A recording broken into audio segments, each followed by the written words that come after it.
All right, Dr. Spiro Karas is the director of Emory's Orthopedic Sports Medicine Fellowship Program.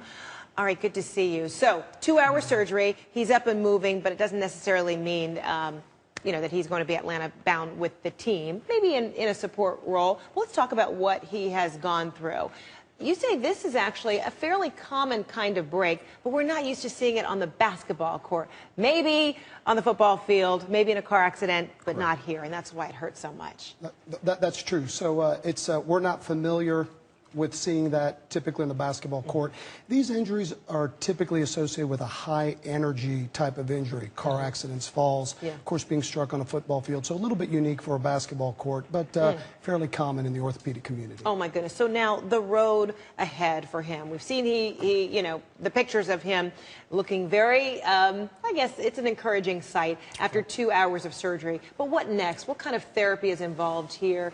I know there was a steel rod that was involved in the placement to kind of bring the bones back together again, but how delicate is this recovery? Actually, the steel or the more than likely titanium rod that went into Kevin's leg is very, very strong. You see some images there on the screen where Kevin's already up and walking on crutches. The rod is actually designed to withstand his full body weight. And that's it right here? That's it right here. Yeah, this is an actual rod, not unlike the one that was placed in Kevin's leg. That's a titanium rod. And you can see the rod would bridge the fracture. Let's say the fracture is somewhere here, and then it's locked off up top and at the bottom of the nail.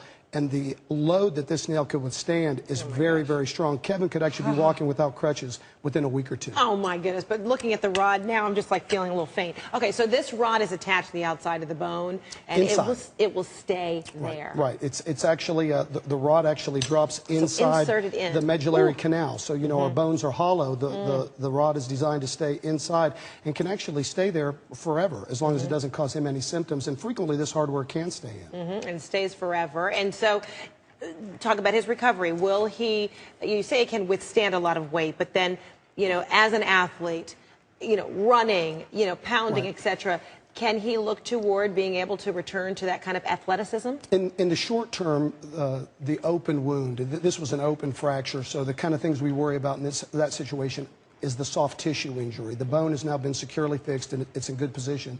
If we can get out of the woods over the next week or two from the soft tissue problem, which potentially could happen, infection. Because that involved a whole lot of stitching, That's exactly right. So that'll be the initial issue. And then after that, the bone actually heals very dependably in this setting. It's unlikely that it would not go on to heal.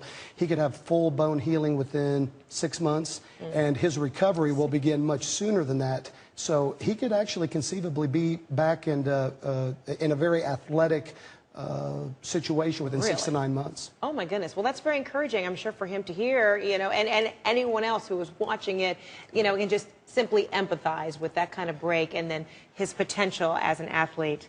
You wonder, has it been impaired as a result of that accident? But you're saying no, he really could have a full recovery and could be just as athletic and as successful had he not had the injury. I think if you're going to pick an injury to the ankle, an injury to the knee, or an injury in the tibia between, I think you'd pick the tibia. I think his prognosis is very good. I think he's going to have a great recovery, and I think he's going to get back to doing everything he wants to do. All right, good news. We like to hear that because that was painful to watch. Dr. Spiro Karas, thanks so much of Emory. I appreciate that. Thanks for having me.